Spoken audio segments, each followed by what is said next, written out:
প্রিয় হাজিরিন, কঠিন একটা সময় আমরা অতিক্রম করছি।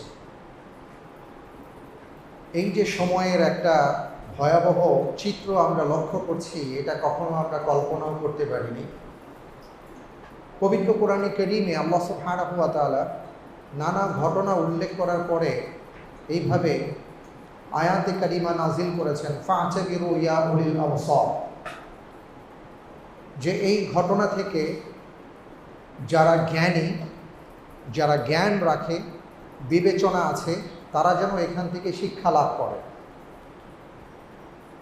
দেখুন, আমি যতটুকু জানি 1975 সালে বিশ্বে 6টা শক্তিধর দেশ মিলে প্রথমে তারা G6 তৈরি করে। এরপরে সেখান থেকে G7, এখন G8 পর্যন্ত এসছে।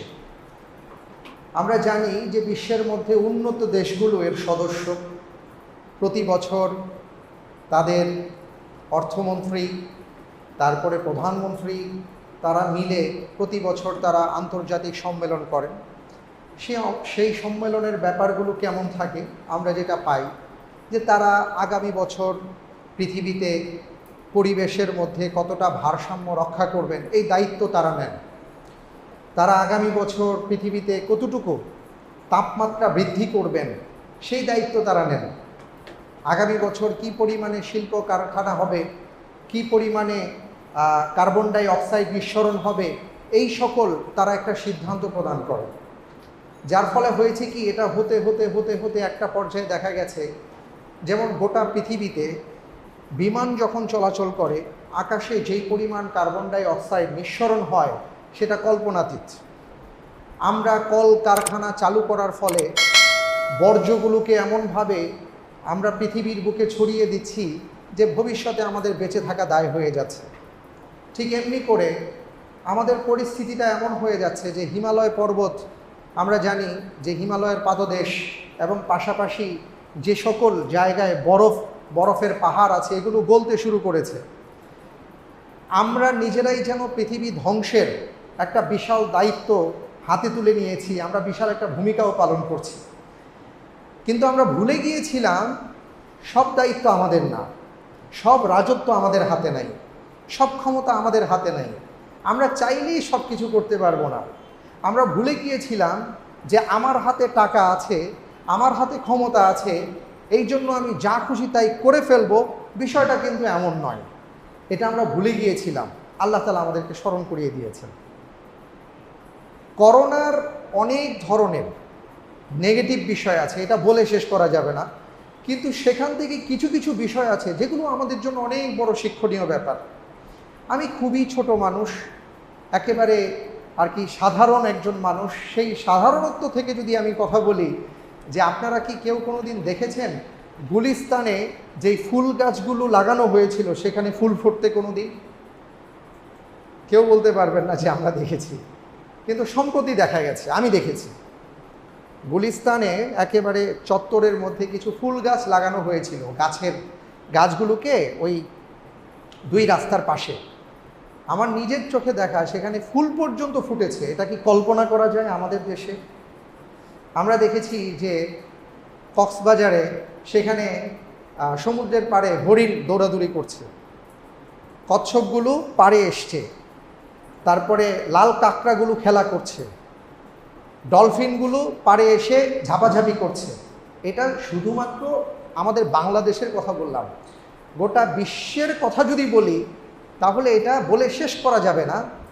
আল্লাহ রব্বুল আলামিন নিজেই যেন দায়িত্ব নিয়েছেন অনেক বিষয়গুলো যেগুলো আমরা নিজেরা ধ্বংস করে দিতে চাচ্ছিলাম, আল্লাহ সেটা রক্ষা করছেন, সুবহানাল্লাহ। এবং আল্লাহ দেখিয়ে দিয়েছেন যে ক্ষমতা কিন্তু আমার হাতে।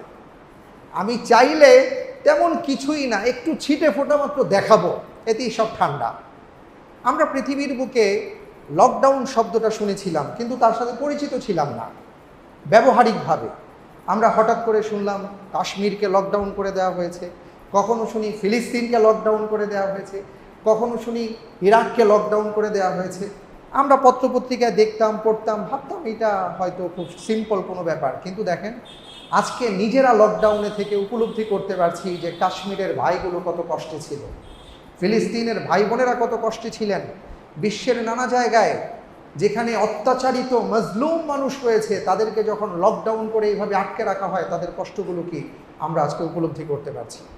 ঠিক এমনি করে আমরা ভেবেছিলাম আমার হাতে টাকা আছে, পয়সা আছে, আমার হাতে অনেক কিছু আছে, আমি যা খুশি তাই করবো। আল্লাহ রাব্বুল আলামিন বললেন না, এটা সম্ভব না। আমরা ভেবেছিলাম আমি এই ব্যবসায়ী, আমি এই ব্যবসা করি, আমি সেই ব্যবসা করি, আগামী বছর আমার এত এত লাভ হবে, আমাদের প্রবৃত্তি এত অংশ বাড়বে, ইত্যাদি ইত্যাদি। সকল হিসেব নিকেশ একেবারে ধূলিসাৎ হয়ে গেছে সামান্য অদেখা একটা অণুজীবের কারণে। আর সেই অণুজীব আল্লাহ রাব্বুল আলামিনের একটি বান্দা। আল্লাহর ক্ষমতা কত অসীম। এর কারণ কি? এর কারণ হচ্ছে কি জানেন, আমরা সমস্ত হিসেব নিকেশ সব কিছু করেছিলাম আকাশের নিচে জমিনের উপরে বসে, কিন্তু আমাদের হিসেব হবে, আমাদের নিকেশ হবে, আমাদের রিজিক হবে, আমরা নিয়ামত প্রাপ্ত হব, আমাদের সকল ভালো আর মন্দ যে ফয়সালা হয় আসমান থেকে, এই কথাগুলো আমরা ভুলে গিয়েছিলাম। এই জন্য আকাশ থেকে রিজিক বন্ধ হয়ে যায়। পেয়ারে হাজিরিন, আর এই কারণেই আমরা বিগত 2 সপ্তাহ ধরে আলোচনা করেছিলাম আসমানি বাজেট নামে। আজকে আশা করছি যে আমরা শেষ পর্বটা আলোচনা করতে পারবো, আমরা শেষ করে দিতে পারবো। আমাদের আলোচনা ছিল যে আমাদের প্রত্যেকের পার্সোনাল একটা বাজেট আছে যেটা আকাশ থেকে নির্ধারিত হয়।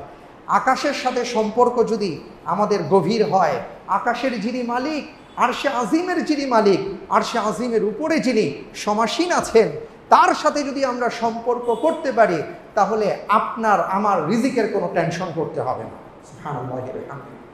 তো সেই আলোকে গত সপ্তাহে আমরা মোটামুটি 8টি বিষয় নিয়ে আলোচনা করেছিলাম।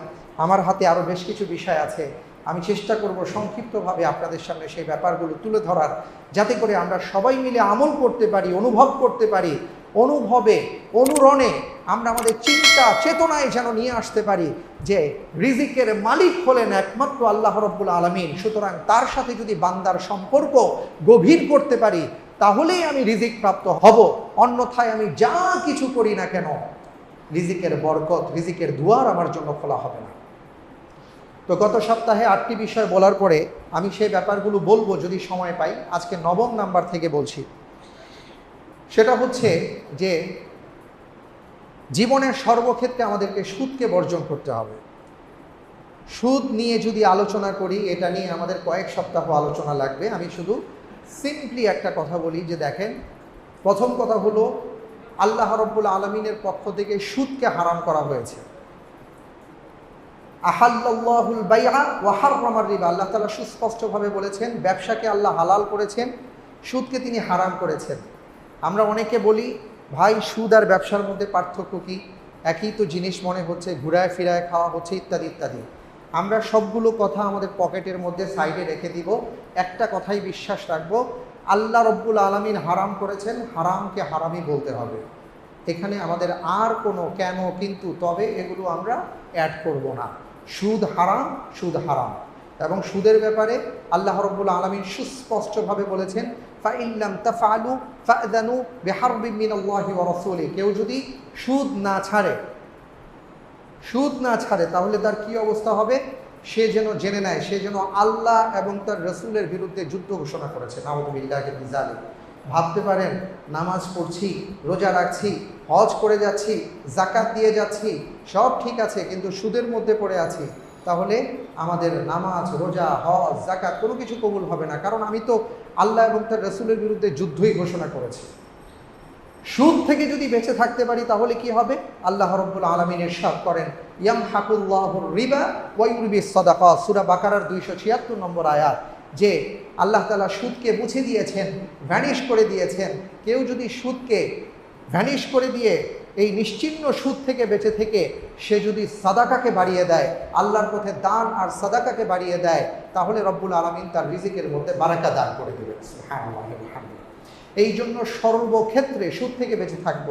যিনি সুদ দেন, যিনি খান, যিনি সহায়তা করেন, যিনি লেখেন, যিনি সাক্ষী থাকেন, সবার উপর আল্লাহ এবং তার রসুলের পক্ষ থেকে লানত ঘোষণা করা হয়েছে। আল্লাহ তাআলা আমাদের সবাইকে হিফাজত করুন, আল্লাহুম্মা আমিন। এরপরে 10 নম্বরে বলবো যে এই যে আমরা রিজিকের জন্য ছোটাছুটি করছি, আপনি কি জানেন আপনার পাশে যে মানুষটি আছে যিনি খেতে পারছেন না, যার কোনো সহযোগিতার পথ নেই, আপনি যদি তাকে সহযোগিতা করেন তাহলে আল্লাহ তাআলা আপনার রিজিকে বারাকা দান করবেন। কারণ কি? এই ব্যাপারে একটা হাদিস বলে দেই। বুখারীর মধ্যে এসছে, রাসূল করিম সাল্লাল্লাহু আলাইহি ওয়াসাল্লাম ইরশাদ করেন, হাল তুনসারুনা ওয়া তুরযাকুনা ইলা বিদুআফাইকুম। তোমরা কি জানো যে তোমরা কিভাবে সাহায্যপ্রাপ্ত হচ্ছ? তোমাদের বাড়িতে ভালো ভালো খাবার আসে, ভালো জামা কাপড় পরো, ভালো বাসস্থান আছে, ভালো বাহন আছে, এসব কিছু কেন হয়? আল্লাহ তাআলার পক্ষ থেকে তোমাদেরকে সাহায্য করা হচ্ছে, তোমাদেরকে রিজিক দেওয়া হচ্ছে তোমাদের আশেপাশে যারা দুর্বল মানুষ আছেন তাদের কারণে। কারণ তাদেরকে যদি তোমরা সহযোগিতা করো তাহলে আল্লাহ তাআলা তোমাদেরকে সহযোগিতা করবেন। অর্থাৎ তোমাদের মাধ্যমে যেহেতু ওই দুর্বল মানুষটা, ওই না খাওয়া মানুষটা, না পড়া মানুষটা যেহেতু সহযোগিতা পাচ্ছে, আল্লাহ তাআলা তোমার মাধ্যমে যেহেতু করছেন, ওই ব্যক্তির কারণেই আল্লাহ তাআলা তোমার রিজিকের মধ্যেও বারাকা দান করে দিয়েছেন। সুবহানাল্লাহ। এই জন্য ভাই, যদি কোনো দিন দেখেন পাশে কেউ কষ্টে আছেন, পাশে কেউ না খেয়ে আছেন, কারো চিকিৎসা দরকার, কারো কোনো সহযোগিতা দরকার, তাহলে নির্দ্বিধায় নির্বিঘ্ন চিত্তে আমার যা আছে আমার সামর্থ্য থেকে আমি তাকে সাহায্য করার চেষ্টা করব। ইনশাআল্লাহ আল্লাহ রাব্বুল আলামিনের পক্ষ থেকে আমাকেও সাহায্য করা হবে। আমরা চেষ্টা করব, আল্লাহ তৌফিক দান করুন, আমিন। 11 নম্বরে যেটা বলবো সেটা হচ্ছে কি, রিজিক খোলার আরেকটা উত্তম আমাদের কাছে যে হাতিয়ার আল্লাহ সুবহানাহু ওয়া তাআলা দিয়েছেন, ব্যবস্থাপনা দিয়েছেন, সেটা হচ্ছে বেশি বেশি করে দোয়া করা। আল্লাহর রাসূল সাল্লাল্লাহু আলাইহি সাল্লাম নিজে দোয়া করতেন। আর দোয়া হুয়াল ইবাদা, হাদিসে এসছে যে দোয়া এটাই হচ্ছে একটা ইবাদা। আর দোয়া ও মাখুল ইবাদা, দোয়া হচ্ছে ইবাদতের মগজ। আপনি যত বেশি আল্লাহর কাছে চাইবেন তত বেশি আল্লাহ তাআলা দিবেন। আপনি কত চাইবেন? আল্লাহর রাসূল সাল্লাল্লাহু আলাইহি ওয়াসাল্লাম ইরশাদ করেন, তুমি যতক্ষণ চাওয়ার চাইতে থাকো, তুমি যতক্ষণ পর্যন্ত হয়রান না হবে, চাইতে চাইতে তুমি যতক্ষণ পর্যন্ত বিব্রত না হবেন, আমার আল্লাহ ততক্ষণ পর্যন্ত দিতে দ্বিধা করবেন না। সুবহানাল্লাহি ওয়া বিহামদিহি। আমরা চাইতে চাইতে হয়তো হয়রান হয়ে যেতে পারি, আমরা চাইতে চাইতে হয়তো বলতে পারি যে অনেক চাইলাম, আল্লাহ কি মনে করবেন? না, রব্বুল আলামিন আপনার আমার জন্য রহমতের দুয়ারকে উন্মোচন করে রেখেছেন। বলেছেন, উদউনি আস্তাজিব লাকুম, আমার কাছে চাও, যত চাইবে আমি ততই তোমাদেরকে দিব। সুবহানাল্লাহি ওয়া বিহামদিহি। এই জন্য দেখুন সূরা বাকারার 126 নম্বর আয়াতের দিকে যদি আমরা তাকাই, দেখব হযরত ইব্রাহিম আলাইহিস সালাতু ওয়াস সালাম কি একটা দোয়া করেছেন। সেই দোয়া কিয়ামত পর্যন্ত বলবৎ থাকবে, আল্লাহ তাআলা এমনভাবে কবুল করেছেন। হযরত ইব্রাহিম আলাইহিস সালাতু ওয়াস সালাম দোয়া করেছেন, রব্বি জাআল হাযাল বালাদা আমিনা ওয়ারযুক আহলাহু মিনাস সামারাতি মান আমানা মিনহুম বিল্লাহি ওয়াল ইয়াউমিল আখির। তিনি দোয়া করেছিলেন, রব্বুল আলামিন এই জনপদকে আপনি রিজিক দিয়ে ধন্য করেন, আপনি বারাকা দিয়ে ধন্য করেন। রব্বি জাআল হাযাল বালাদা আমিনা, এবং আপনি এই জনপদকে নিরাপদ করেন। ওয়ারযুক আহলাহু মিনাস সামারাত, এই জনপদের যারা অধিবাসী হবেন তাদেরকে আপনি রিজিক দিয়ে ভরপুর করে দিবেন। আল্লাহ তাআলা এমনভাবে দোয়া কবুল করলেন। মক্কা মুকাররমায় আপনি যাবেন, লক্ষ লক্ষ মানুষ যখন হজে যান, আমরা দেখেছি লক্ষ লক্ষ মানুষ আছেন, কিন্তু কারো খাবারের কোনো ধরনের কমতি হয়েছে কেউ বলতে পারবেন না। সুবহানাল্লাহি ওয়া বিহামদিহি। ইব্রাহিম আলাইহিস সালাতু ওয়াস সালামের এক দোয়া আল্লাহ তাআলা কিভাবে কবুল করেছেন। সূরা বাকারার 20 নম্বর আয়াতে যদি দেখি, সেখানে দোয়া এসছে, আল্লাহ তাআলা আমাদেরকে শিক্ষা দিয়েছেন। রব্বানা আতিনা, 201 নম্বর আয়াতে, রব্বানা আতিনা ফিদ দুনিয়া হাসানা ওয়া ফিল আখিরাতি হাসানা ওয়া কিনা আযাবান নার। তোমরা বলো, হে রব্বুল আলামিন, আতিনা ফিদ দুনিয়া হাসানা, আমাদেরকে আপনি দুনিয়ার বুকে হাসানা দান করুন। হাসানা কি? যত কল্যাণকর যা কিছু আছে এই সব কিছুই হচ্ছে হাসানার অন্তর্ভুক্ত। ওয়াফিল আখিরাতি হাসানা, আখিরাতেও হাসানা দান করুন। ওয়াকিনা আযাবান নার, জাহান্নামের আগুন থেকে আমাদেরকে হেফাজত করুন। আল্লাহ নিজে আমাদেরকে দোয়া শিক্ষা দিয়েছেন। আমরা যদি দেখি, রাসূল আকরাম সাল্লাল্লাহু আলাইহি ওয়াসাল্লাম দোয়া বলেছেন, আমাদেরকে শিক্ষা দিয়েছেন, আল্লাহুম্মা রযুকনা হালালান তাইয়্যিবা ওয়া রিজকান ওয়াসিআ। স্বয়ং রাসূল আকরাম সাল্লাল্লাহু আলাইহি ওয়াসাল্লাম দোয়া করে বলতেন, হে রব্বুল আলামিন, আপনি আমাকে হালাল রিজিক দান করুন এবং আমার রিজিকের মধ্যে আপনি প্রশস্ততা দান করুন। সুবহানাল্লাহি ওয়া বিহামদিহি। স্বয়ং রাসূল করিম সাল্লাল্লাহু আলাইহি সাল্লাম দোয়া করেছেন, বলেছেন, আল্লাহুম্মা ইন্নী আসআলুকা ইলমান নাফিআ, রব্বুল আলামিন, আমি আপনার কাছে উপকারী জ্ঞান চাই, উপকারী ইলম চাই, এবং ওয়া আমালাম মুতাকাব্বিলা, এবং এমন আমল করতে চাই যেই আমলটা আপনার কাছে কবুল হবে, মকবুল হবে। আমল তো কতই করি, কিন্তু কবুল না হলে লাভ কি? এমন আমল করার তৌফিক দান করেন যে আমল আপনি কবুল করবেন। ওয়া রিজকান তাইয়্যিবা, এবং উত্তম রিজিক দিয়ে আমাদেরকে ধন্য করেন। সুবহানাল্লাহ। ইবনে মাজার মধ্যে আসে, আল্লাহুম্মা কফিনি বিহালালিকা আন হারামিক ওয়াগনিনি বিফাদলিকা আম্মান সিওয়াক। আল্লাহ রাসূল সাল্লাল্লাহু আলাইহি সাল্লাম এইভাবে দোয়া করেছেন, হে আল্লাহ, আপনি হারাম থেকে আমাকে রক্ষা করুন, হালাল দিয়ে ধন্য করুন, এবং আপনার পক্ষ থেকে ফদল দিয়ে, অনুগ্রহ দিয়ে আমাকে আপনি ধন্য করুন। এইভাবে অনেক দোয়া রাসূল করিম সাল্লাল্লাহু আলাইহি ওয়াসাল্লাম করেছেন। তো এই জন্য আমরা বেশি বেশি করে দোয়া করব, আল্লাহর কাছে চাইবো, আল্লাহ তাআলা তৌফিক দান করুন, আমিন। এরপরে 12 নম্বরে যেটা বলবো সেটা হলো, ভাই, রিজিক আল্লাহ তাআলা খুলে দিবেন যদি আমরা গুনাহ থেকে বেঁচে থাকতে পারি। যত বেশি গুনাহ থেকে বেঁচে থাকবো তত বেশি আল্লাহ তাআলা রিজিকের মধ্যে বরকত দান করবেন। আপনারা হয়তো প্রশ্ন করতে পারেন, মনে মনে প্রশ্ন আসতে পারে, কত মানুষ দেখি তারা তো প্রচুর পরিমাণে গুনাহের মধ্যে লিপ্ত, কত ধরনের গুনাহ করে, কিন্তু তারা তো ভালোই খায়, ভালোই পড়ে, ভালোই তো আছে। ভাই, চকচক করলে যেমন শোনা হয় না, ঠিক এমনি করে ওই বাইরের চাকচিক্য দেখলেই আপনি বুঝতে পারবেন না যে কে সুখী আর কে অসুখী। ভাই, সুখ এমন একটা জিনিস, নিয়ামত এমন একটা জিনিস, এটা টাকা দিয়ে ক্রয় করা যায় না। আপনি দেখুন, খোঁজ নিয়ে দেখুন, লক্ষ লক্ষ টাকার বিছানায় অনেকে ঘুমান, প্রতিদিন হাজার হাজার টাকার ঔষধ সেবন করেন, কিন্তু তার ঘুম হয় না। কিন্তু কারণ বাজারে চলে যান, সেখানে দেখবেন রাস্তার উপর বড় একটা টুকরির মধ্যে মানুষ পড়ে ঘুমাচ্ছে। আপনি এই ঘুমটাকে কিনতে পারবেন? যার ঘুম হয় না তাকে গিয়ে জিজ্ঞেস করেন, সে বলবে সব দিয়ে দিব ওই লোকটাকে, ওই লোকটার ঘুম আমাকে দিয়ে দিন। তো এই জন্য গুনাহ থেকে যদি আমরা বেঁচে থাকতে পারি, আল্লাহ রাসূল সাল্লাল্লাহু আলাইহি ওয়াসাল্লাম আমাদেরকে জানিয়ে দিয়েছেন, গুনাহ থেকে বেঁচে থাকলে আল্লাহ তাআলা রিজিকের মধ্যে বরকত দিবেন। হযরত সাওবান রাদিয়াল্লাহু তাআলা আনহু বর্ণনা করেন, ইন্নার রাজুলা ইয়াহরুমুর রিজকা বিযামবি ইউসিবুহু। একজন মানুষ তার রিজিকের রাস্তাটাকে বন্ধ করে দেয় গুনাহের মাধ্যমে। সে যখন গুনাহে লিপ্ত হয়ে যায় তখন তার রিজিকের দুয়ারগুলো এক এক করে বন্ধ হতে থাকে। এই জন্য গুনাহমুক্ত জীবন গড়ার চেষ্টা করব, ইনশাআল্লাহ তাআলা আল্লাহ রাব্বুল আলামিন আমাদের সব দিক থেকে ভালো রাখবেন। আল্লাহ তৌফিক দান করুন, আমিন। সব কিছু বাদ দিয়ে একটা মানুষ যখন গুনাহ করে, যেমন অনেকে দেখবেন খুব চালাকি দেখায়, আমাদের সমাজে কিন্তু চালাক মানুষের সংখ্যা বেশি বুদ্ধিমানের চাইতে। বুদ্ধিমান আর চালাক কিন্তু এক জিনিস না। চালাক মানুষ হলো সবসময় মাথার মধ্যে টেনশন নিয়ে ঘুরে, কিভাবে মানুষকে ঠকাবে, কিভাবে একটা মিথ্যে কথা বললে 2 পয়সা আয় করবে। এই মানুষটা, আমি শুধু এতটুকু চিন্তা করি যে এই মানুষটা যে মাথা খাটাই ব্যাপারটা নিয়ে, এইটাই তো তার জন্য অনেক বড় একটা গজব। সে হর হামেশা প্রতিনিয়ত চিন্তা করে কিভাবে তাকে ঠকাবে, কিভাবে তার উপর প্রভাব বিস্তার করবে, কিভাবে অমুকের কাছ থেকে থো মেরে টাকা নিয়ে যাবে। এই যে চিন্তাটা করছে, এটাই তো তার জন্য অনেক বড় একটা আল্লাহর পক্ষ থেকে গজব দেওয়া হয়েছে। কারণ সেই টেনশন থেকে বের হতে পারবে না। একটা মিথ্যা বলে আরও কয়টা মিথ্যা বলতে হবে, সাজাইতে থাকে হ্যান ত্যান হাবিজাবি। কিন্তু বুদ্ধিমান মানুষ, সে কখনো এইসব বিষয়গুলো নিয়ে টেনশন করেন না। তিনি সত্য কথা বলেন, সত্য পথে চলেন, তিনি সততার সাথে জীবনযাপন করেন, অল্পতে তুষ্ট থাকেন। তাহলে কি হয়?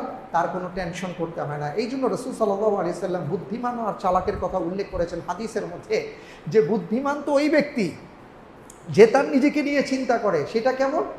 যে সে অতটুকু সম্পদ অর্জন করে যেটা সে খাবে, যেটা সে পড়বে এবং যেটা সে নিয়ে যাবে। সাহাবায়ে কেরাম আজমাইন বললেন, সেটা কেমন? আল্লাহ রাসূল বললেন যে, মনে করো একজন মানুষ যতটুকু খাবেন অতটুকু তিনি উপার্জন করলেন। এখন কেউ যদি এর চাইতে অনেক বেশি উপার্জন করলেন, সে তো এটা নিয়ে যেতে পারবে না, এটা তো তার হলো না, সে তো আরেকজনের জন্য উপার্জন করলো, সে তো বুদ্ধিমান হলো না। তিনি যতটুকু খাবেন, যতটুকু পড়বেন, অতটুকুই তিনি গ্রহণ করলেন, অতটুকুই তিনি উপার্জন করলেন। আর কবরে যাবেন, হাসরে যাবেন, পুলসিরাতে যাবেন, মিজানের পাল্লায় তার আমলনামা দেয়া হবে, ওইটার জন্য তিনি সঞ্চয় করলেন। ওই ব্যক্তি হলো মূল বুদ্ধিমান। কিন্তু সে বুদ্ধিমান না যে কষ্ট করে অন্যের জন্য সম্পদ উপার্জন করে, তার জন্য কিছু রাখে না। এই জন্য আমি বলবো যে আমরা গুনাহমুক্ত জীবনযাপন করার চেষ্টা করব, বুদ্ধিদীপ্ত জীবনযাপন করার চেষ্টা করব। আল্লাহ তাআলা আমাদেরকে সেই তৌফিক দান করুন, আল্লাহুম্মা আমিন। 13 নম্বরে যেটা বলবো, এটা আমাদের যুবকদের জন্য খুব কাজে আসবে। সেটা হলো, অনেক যুবক ভাই এবং যুবতী বোনদেরকে বলতে শোনা যায়, যখন তাদেরকে বলি ভাই বিয়ে করছেন না কেন, ফ্যামিলি থেকে বলা হয় বিয়ে করো না কেন, অথবা ফ্যামিলি থেকেও মা বাবা অনেকে বলে এখনো তো নিজের পায়ে দাঁড়ায়নি। ছেলে বলে এখনো তো নিজের পায়ে দাঁড়াতে পারলাম না। তো সে কার পায়ের উপর দাঁড়িয়ে আছে সে নিজেই জানে। তারপরে বলে নিজের পায়ে দাঁড়ালাম না, সে নিজের পায়ে দাঁড়িয়ে আছে। সে বুঝাতে চাচ্ছে যে আমি এখন কিভাবে খাবো, কিভাবে পড়বো। এই নিজের পায়ে দাঁড়াতে দাঁড়াতে তার বয়স হয়ে যায় 35, বয়স হয়ে যায় 40, একটা পর্যায়ে সে মেয়ে পায় না, তারপরে মেয়ে পেলেও এই সমস্যা ওই সমস্যা। তারপরে যখন আর কি সন্তান আসে তখন সে বুড়ো হয়ে যায়, সন্তান তার কথা শুনে না, অনেক ঝামেলা। কোরআন এবং হাদিস থেকে যদি আমরা বের হয়ে যাই তাহলে আমাদের জীবনটা সমস্যায় জর্জরিত হয়ে যাবে। জীবন যদি সুন্দর করতে হয়, সহজ করতে হয়, সতেজ করতে হয়, দীপ্তময় করতে হয়, তাহলে আপনার কোরআন এবং সুন্নাহর বাইরে যাওয়ার কোনো পথ নাই। তো আল্লাহ রাব্বুল আলামিন সেই সকল ভাই বোনদের উদ্দেশ্যে বলেছেন যারা মনে করেন বিয়ে করে বউকে খাওয়াবো কি, সংসার চালাবো কিভাবে, শুনেন তাহলে আল্লাহ তাআলা কি বলেছেন। আল্লাহ রাব্বুল আলামিন ইরশাদ করেন সূরাতুন নূরের 32 নম্বর আয়াত, ওয়া আনকিহুল আয়ামা মিনকুম ওয়াস-সালিহিনা মিন ইবাদিকুম ওয়া ইমাইকুম ইন ইয়াকুনু ফুকারা ইউগনিহিমুল্লাহু মিন ফাদলি। এটা আল্লাহর কথা, স্বয়ং আল্লাহ সুবহানাহু ওয়া তাআলা বলেছেন ওয়া আনকিহুল আয়ামা মিনকুম ওয়াস-সালিহিনা মিন ইবাদিকুম, যে তোমাদের আশেপাশে যারা ইয়াতীম আছে, অসহায় অসচ্ছল আছে তাদেরকে তোমরা বিয়ে করিয়ে দাও, অর্থাৎ অভিভাবকদের উদ্দেশ্যে বলা হচ্ছে। এবং তোমাদের মধ্যে যারা অত্যন্ত সৎ মানুষ আছে, তোমাদের অধীনস্থ, তাদেরকে বিয়ে করিয়ে দাও। এই এখন ফুকরা, যদি তারা দরিদ্র হয়, তারা যদি ভয় করে বিয়ে করে খাওয়াবো কি বউকে, আমরা যেই কথাটা সবাই বলি, বিয়ে করে খাওয়াবো কি, আল্লাহ রাব্বুল আলামিন জবাব দিয়েছেন ইউগনিহিমুল্লাহু মিন ফাদলি, আল্লাহর অনুগ্রহে আল্লাহ তাদেরকে ধনী বানিয়ে দেবেন। সুবহানাল্লাহি ওয়া বিহামদিহি। আপনি খাওয়াবেন কেন ভাই? আপনার কি কোনো ক্ষমতা আছে? আমাদের কোনো ক্ষমতা আছে কাউকে একবেলার কিছু খাওয়ানো, এক কাতরা পানি খাওয়ানোর ক্ষমতা কি আছে? নাই। সেই ক্ষমতা আমার হাতে না। ওয়া মিন দাব্বাতিন ইল্লা আলাল্লাহি রিজকুহা, আল্লাহ সেই দায়িত্ব নিয়েছেন। আল্লাহ রাব্বুল আলামিন নিজের হাতে সেই দায়িত্ব নিয়েছেন। পৃথিবীতে এমন কোনো প্রাণী নাই, আমি দেখি আর না দেখি, কাউকে আল্লাহ না খাইয়ে রেখেছেন। তো যেই মানুষটা আপনার ঘরে আসবে বা আপনি যখন সংসার করবেন, আপনি কেন ভাবছেন তাকে খাওয়াবো কি, আপনি খাওয়াবেন কেন? আপনার মাধ্যমে আল্লাহ তাআলা তার রিজিকের ব্যবস্থা করবেন। সুতরাং এই কথাগুলো এখন থেকে আর বলবো না, বরং কোনো যুবকের যদি মনে হয় যে তার অবস্থার পরিবর্তন ঘটছে না, আমি গার্ডিয়ানদেরকে বলবো যে সেই সন্তানদেরকে আপনারা বিয়ে করিয়ে দেন, ইনশাআল্লাহ আল্লাহ বারাকা দান করবেন। আল্লাহ তৌফিক দান করুন, আমিন। আরেকটি আমলের কথা বলি, 14 নম্বর, সেটা হচ্ছে আব্দুল্লাহ ইবনে মাসউদ রাদিয়াল্লাহু তাআলা আনহুর কথা বলি। একটা আমল আছে, সেটা হলো, যদিও হাদিসটার ক্ষেত্রে কেউ কেউ দুর্বল বলেছেন, আব্দুল্লাহ ইবনে মাসউদ রাদিয়াল্লাহু তাআলা আনহু যখন মৃত্যু সজ্জায়, তখন তাকে বলা হয়েছিল যে আপনি তো চলে যাচ্ছেন, আপনি কি কিছু রেখে গেলেন আপনার সন্তানদের জন্য, মেয়েদের জন্য? কিছুই তো রেখে গেলেন না। দরকার হয় বাইতুল মাল থেকে আমরা কিছু জিনিস আপনার মেয়েদেরকে হাদিয়া স্বরূপ দিই। তিনি বললেন যে না, আমি আমার মেয়েদেরকে একটা সম্পদ দিয়ে গেছি। সেটা কি? তখন তিনি বললেন, আমি আমার মেয়েদেরকে সূরা ওয়াকিয়া শিক্ষা দিয়েছি। কারণ আমি আমার রাসূলের কাছে শুনেছি, কেউ যদি প্রতিদিন সূরা ওয়াকিয়া তিলাওয়াত করে, কোনো বর্ণনা এসছে যদি সন্ধ্যায় ওয়াকিয়া তিলাওয়াত করে, তাহলে তার রিজিকের জন্য কোনো সমস্যা হবে না। তো আব্দুল্লাহ ইবনে মাসউদ রাদিয়াল্লাহু তাআলা আনহু তিনি বললেন, আমি আমার মেয়েদেরকে সূরা ওয়াকিয়া শিক্ষা দিয়েছি। তো সেই আলোকে আমরা প্রতিদিন সূরা ওয়াকিয়া তিলাওয়াত করতে পারি, ইনশাআল্লাহ তাআলা আল্লাহ তাআলা রিজিকের দুয়ার আমাদের জন্য খুলে দেবেন। আল্লাহ সেইভাবে আমাদেরকে আমল করার তৌফিক দান করুন, আমিন। এরপরে ভাই আরেকটা আমলের কথা বলবো, সেটা হলো বেশি বেশি করে দরুদ পাঠ করা।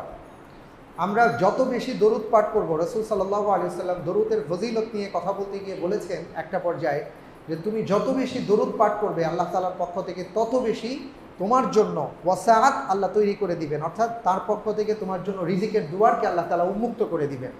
এই জন্য আমরা বেশি বেশি করে দরুদ পাঠ করব। আল্লাহ তাআলা আমাদেরকে তৌফিক দান করুন, আমিন। 15 নম্বরে বলবো যে আল্লাহর সন্তুষ্টির জন্য হিজরত করা। অনেক সময় দেখা যায় যে আমরা কোথাও পড়ে আছি, আমরা কোথাও বসে আছি, নড়াচড়া করছি না, এলাকা ত্যাগ করছি না, হিজরত করছি না আল্লাহর সন্তুষ্টির জন্য, যে আমি ওখানে গেলে হয়তো আমি একটু দিন পালন করতে পারবো। অনেক সময় আমি চিন্তা করি যে এখানে আমার ব্যবসা বাণিজ্য কীভাবে ওইখানে যাব। আল্লাহ রব্বুল আলামিন পবিত্র কোরআনে কারীমে সূরা নিসার 100 নম্বর আয়াতে ইরশাদ করেন, ওমান ইউহাজির ফি সাবিলিল্লাহি ইয়াজিদ ফিল আরদি মুরাগামান কাসীরা ওয়াসা, যে কেউ যদি আল্লাহর সন্তুষ্টির জন্য আল্লাহর পথে হিজরত করেন যে আপনি সেখানে দিন পালন করতে পারছেন না, আপনার কষ্ট হচ্ছে, আপনি আরেক জায়গায় চলে যাচ্ছেন, আল্লাহর সন্তুষ্টির জন্য হিজরত করছেন। আল্লাহ রাব্বুল আলামিন বললেন ইয়াজিদ ফিল আরদি মুরাগামান কাসীরা ওয়া মুসাআ। আল্লাহ তাআলা তার জন্য দুইটা ব্যবস্থা করবেন, একটা হলো তিনি যেখানে যাবেন সেখানে তার জন্য আশ্রয়ের ব্যবস্থা করবেন, আর আরেকটা হচ্ছে তার জন্য রিজিকের প্রশস্ততা দান করবেন। সুবহানাল্লাহি ওয়া বিহামদিহি। 16 নম্বর হচ্ছে আল্লাহর পথে জিহাদ করা। হাদিসের মধ্যে এসছে আল্লাহ রসুল সাল্লাল্লাহু আলাইহি ওয়াসাল্লাম বলেন হাদিসে কুদসি যে আমার রিজিক, আমার পক্ষ থেকে যে বান্দা রিজিক চায় সেটা হলো আমার পথে কেউ যদি জিহাদ করে সেই জিহাদের বর্ষার নিচেই রিজিক রাখা আছে। কেউ কেউ বলেছেন আল্লাহ রসুল সাল্লাল্লাহু আলাইহি ওয়াসাল্লাম বলেছেন হাত দিয়ে যে আমার রিজিক এই বর্ষার ছায়াতলে আছে। তো এই জন্য আল্লাহর পথে যদি কেউ জিহাদ করেন, আল্লাহর পথে কেউ যদি সর্বোচ্চ ত্যাগ করেন, ইনশাআল্লাহ তাআলা রব্বুল আলামিন তার জন্য রিজিকের দুয়ারকে উন্মুক্ত করে দিবেন। সুবহানাল্লাহি ওয়া বিহামদিহি। সবশেষে যেটা বলবো সেটা হলো আল্লাহ তাআলা আপনাকে যতটুকু দিয়েছেন ততটুকুর উপরেই যদি আপনি কৃতজ্ঞতা আদায় করতে পারেন, শুকরিয়া জ্ঞাপন করতে পারেন। ওয়া ইয তাআযানা রাব্বুকুম লা ইন শাকারতুম লা আযীদান্নাকুম ওয়া লা ইন কাফারতুম ইন্না আযাবি লাশাদীদ। সূরা ইব্রাহিমের 7 নম্বর আয়াতে আল্লাহ তাআলা ইরশাদ করেন যে আল্লাহ রব্বুল আলামিন তোমাদেরকে জানিয়ে দিচ্ছেন লা ইন শাকারতুম, যে রব্বুল আলামিনের পক্ষ থেকে তোমরা যে রিজিক পেয়েছো, রব্বুল আলামিনের পক্ষ থেকে তোমরা যেই নিয়ামত পেয়েছো, এই নিয়ামতের যদি শুকরিয়া আদায় করতে পারো যার যার অবস্থান থেকে। আমরা ঠিক উল্টোটা করি। আমরা গত সপ্তাহে বলেছিলাম খালি উপরের দিকে তাকাই, কিন্তু আমি আমার নিচের দিকে তাকাই না যে আমি তো ভালো আছি, আমার হাত পা ভালো আছে, আমি সুস্থ আছি, এর চাইতে বড় নিয়ামত কি হতে পারে? সব কিছু বাদ দিলাম, এর চাইতে সুস্থতা কত বড় আল্লাহর নিয়ামত, এর চাইতে বড় কি হতে পারে? কিন্তু আমাদের কিন্তু মন ভরে না, আমাদের চোখ ভরে না, আমাদের চোখের ক্ষুধা এত বেশি, কোনো দিন আমাদের এই চোখের ক্ষুধা আমরা মিটাতে পারি না। কিন্তু মিটানোরই একটা পথ আছে, সেটা হলো আল্লাহ যা দিয়েছেন এটার উপর যদি আমরা শুকরিয়া আদায় করতে পারি, আল্লাহ রাব্বুল আলামিন বলেছেন লা ইন শাকারতুম লা আযীদান্নাকুম, তাহলে আমি আরও বাড়িয়ে দেব। সুবহানাল্লাহি ওয়া বিহামদিহি। কৃতজ্ঞতা আদায় করতে পারলে আল্লাহর পক্ষ থেকে আল্লাহ তাআলা রিজিকের দুয়ারকে বাড়িয়ে দেবেন। শুকরিয়া আদায় করতে হবে আমাদেরকে, তাহলে আমাদের রিজিক আল্লাহ খুলে দিবেন। আলহামদুলিল্লাহ, প্রায় আমি আপনাদের সামনে বিগত 3 সপ্তাহে 17টি বিষয় নিয়ে কথা বলেছিলাম। আসুন একটু এক নজরে আমরা জানার চেষ্টা করি কি কি বিষয়গুলো ছিল। 1 নম্বরে বলেছিলাম যে ভাই ইমানদার হতে হবে, পাক্কা ইমানদার হতে হবে, আল্লাহর উপর অগাধ বিশ্বাস থাকতে হবে যে রিজিক তার পক্ষ থেকে আসে, আল্লাহ রিজিকের দুয়ারকে খুলে দেবেন। 2 নম্বর বলেছিলাম ভাই তাকওয়াবান হতে হবে, তাকওয়ার উপর অবিচল থাকতে হবে, সর্বক্ষেত্রে আল্লাহকে ভয় করে চলতে হবে। যদি এটা আমরা পারি তাহলে ইনশাআল্লাহ তাআলা আল্লাহ রিজিকের দুয়ারকে খুলে দেবেন। 3 নম্বর বলেছিলাম বেশি বেশি করে তওবা করা, ইস্তিগফার করা, আল্লাহর কাছে ফিরে আসতে হবে, নিজের গুনাহের জন্য ক্ষমা প্রার্থনা করতে হবে, তাহলেও রব্বুল আলামিন আমাদের রিজিকের দুয়ার খুলে দিবেন। 4 নম্বর বলেছিলাম আল্লাহর উপর তাওয়াক্কুল করতে হবে, ভরসা করতে হবে একমাত্র রব্বুল আলামিনের উপর, ভরসা করতে হবে, সেই সাথে চেষ্টা করতে হবে, তাহলেও আল্লাহ রিজিকে বরকত দান করবেন, আমাদের বাজেটটাকে আল্লাহ বাড়িয়ে দেবেন। 5 নম্বর হচ্ছে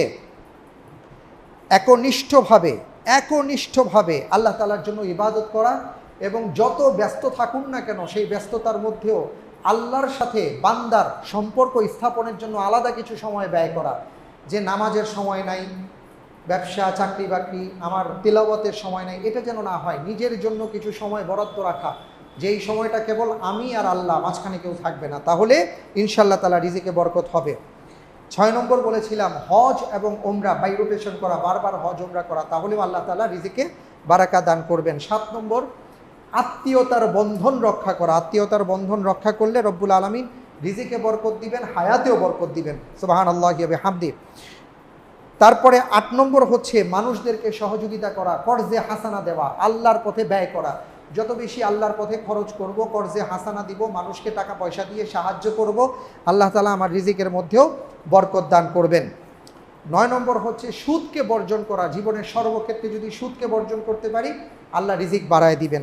10 নম্বর হচ্ছে অসহায় মানুষের পাশে দাঁড়ানো, কারণ অসহায় মানুষদের জন্যই আল্লাহ তাআলা মূলত অন্য মানুষদেরকে রিজিক দিয়ে থাকেন। সুতরাং যত বেশি অসহায় মানুষদের পাশে দাঁড়াবো তত বেশি আল্লাহ রিজিককে খুলে দেবেন। 11 নম্বর হচ্ছে বেশি বেশি করে আল্লাহর কাছে দোয়া করা, বেশি বেশি করে আল্লাহর কাছে রিজিকের যে সকল দোয়াগুলো আছে আল্লাহর রসুল শিক্ষা দিয়েছেন, পবিত্র কোরআনে এসছে, সেই দোয়াগুলো পাঠ করা। 12 নম্বর হচ্ছে এবং দোয়া পাঠের সময় এই বিশ্বাস রাখা যে ইনশাআল্লাহ আমার দোয়া আল্লাহ কবুল করবেন। 12 নম্বর হচ্ছে সকল গুনাহ থেকে বেঁচে থাকার চেষ্টা করা, সকল গুনাহ থেকে আমরা বেঁচে থাকার চেষ্টা করব, ইনশাআল্লাহ রিজিকে বরকত হবে। 13 নম্বর যারা যুবক যুবতী আছে বিয়ের ব্যবস্থা করা, যদি বিয়ে হয় ইনশাআল্লাহ বিয়ের মাধ্যমে আল্লাহ রিজিকের মধ্যে বারাকা দান করবেন। 14 নম্বর বলেছিলাম সূরা ওয়াকিয়া পাঠ করা এবং পাশাপাশি আরও বলেছিলাম বেশি বেশি করে দরুদ শরীফ পাঠ করা, আগে তো দোয়ার কথা গেছে। 15 নম্বর বলেছিলাম হিজরত করা, আল্লাহর সন্তুষ্টির জন্য যদি কেউ হিজরত করেন আল্লাহ তাআলা তার রিজিকে বরকত দান করবেন এবং তার আশ্রয়ের ব্যবস্থা করবেন, বাসস্থানের ব্যবস্থা করে দিবেন। 16 নম্বর হচ্ছে আল্লাহর পথে লড়াই করা, আল্লাহর পথে সর্বাত্মক চেষ্টা করা, আল্লাহর দ্বীন কায়েমের জন্য সর্বোচ্চ চেষ্টা করা, তাহলে আল্লাহ তাআলা রিজিকের মধ্যে বারাকা দান করবেন। 17 নম্বর হচ্ছে আল্লাহ তাআলা যেই নিয়ামত যেই বান্দাদেরকে যাই দিয়েছেন সেটার উপর খুশি থাকা, কৃতজ্ঞতা আদায় করা।